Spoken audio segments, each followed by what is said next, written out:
Hey welcome back to essentials of Ayurveda. और आज हम लोग गर्भपाल रस देखेंगे। तो इसमें कल्पना नाम, ग्रंथ आधार, रोग अधिकार, घटक द्रव्य, विधि, मात्रा, अनुपान, रोगगणता और रिसर्च अपडेट्स, ये पॉइंट डिस्कस करेंगे। तो कल्पना नाम गर्भपाल रस, ग्रंथ आधार रसतंत्र सार एवं सिद्ध प्रयोग संग्रह। अब ये ग्रंथ है, इसका मतलब श्लोक नहीं रहेगा क्योंकि इस ग्रंथ में श्लोक नहीं आए। तो एनसीएसएम ने जहाँ पर भी रसतंत्र सार एवं सिद्ध प्रयोग संग्रह का रेफरेंस दिया है, जैसे क्रोमी कुठार रस में, कामदुदा रस में या गर्भपाल रस में, तो इसमें श्लोक लिखने की जरूरत नहीं है क्योंकि इस रेफरेंस में ना एएफआई में श्लोक आया है ना इस ग्रंथ में श्लोक आया है।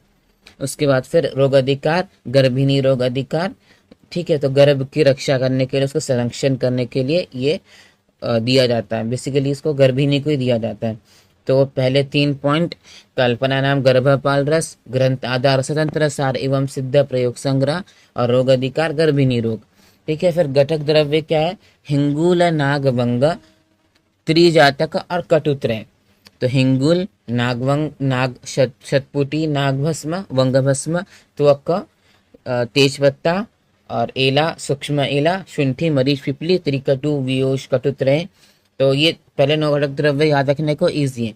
आगे के 7 घटक द्रव्य थोड़े से याद रखने के लिए देखो। पहले धान्यक, कृष्ण जीरक, चौव्यक, चौव्य। तो धक, धक, धक, ये धक धान्यक और कृष्ण जीरक। फिर चौव्य और मृद्विका द्राक्षा, ग्रेप्स। फिर देवदारू, लोह भस्म और अपराजित सोरस। सोरस देखो, जिसे मर्दन करना है वो तो याद रह जाता है। अपराजित सोरस में 7 दिन मर्दन करना है। ठीक है, और लोह भस्म, लोह भस्म तो हम लोग ऐसा सप्लीमेंट प्रेग्नेंट वुमेन को देते हैं, तो वो भी एक तरीके से हम याद रख सकते हैं। ठीक है, फिर धान्य, कृष्ण जीरक, चौव्य, मृद्विका द्राक्षा, देवदारू, लोह भस्म। तो द धक, धक और च, धक च द। ठीक है, तो एक बार क्विकली घटक द्रव्य करते हैं। हिंगुल, नागवंग, त्रिजात, कटुत्रय, फिर धान्य का कृष्ण जीरा, चौव्य, द्राक्षा, देवदारू, लोह भस्म, अपराजित स्वरस। तो सबको 12 ग्राम लेना है, 1 to 14। लोह भस्म को 6 ग्राम और अपराजित स्वरस को क्वांटिटी एज नीडेड फॉर मर्दन। ठीक है, तो विधि वही है, सबको खलवा यंत्र में लेकर अपराजित स्वरस में 7 दिन तक मर्दन करना है और एक एक रत्ती की गोली बनानी है। तो वही मात्रा है, एक रत्ती, एक गुंजा। ठीक है, 125 मिलीग्राम से 250 मिलीग्राम।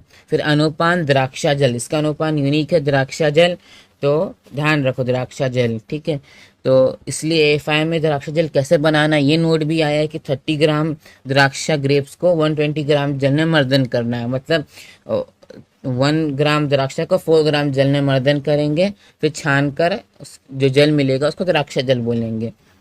फिर रोगनता, गर्भपात, गर्भस्राव मतलब जो अबॉर्शंस होते हैं, ठीक है, उनको प्रिवेंट करने के लिए प्रदर, वजाइनल डिस्चार्ज, शूल, विबंध, कॉन्स्टिपेशन, शिर रोग, छर्दी, अग्निमांद्य, ये सब इसके रोगनता आई है। फिर रिसर्च अपडेट्स, इसकी मोस्टली ये प्रूव करने को है कि इसकी ये टॉक्सिक नहीं है, मतलब एक्यूट से क्रोनिक टॉक्सिसिटी के ऊपर रिसर्च है। फिर ये इस रिसर्च में गर्भपाल रस को प्रेग्नेंट वुमेन को देने के लिए सेफ डिटरमाइन किया है। तो इसकी सारी रिसर्च अपडेट्स आप देखेंगे तो सब इसको प्रेग्नेंट वुमेन में इसके यूज को सेफ बताती है, वही रिसर्च अपडेट्स है। तो एक बार क्विक रिकैप करते हैं। कल्पना नाम गर्भपाल रस, ग्रंथ आदर्श तंत्र सार एवं सिद्ध प्रयोग संग्रह, रोग अधिकार गर्भिणी रोग। फिर घटक द्रव्य हिंगुल, नागवंग,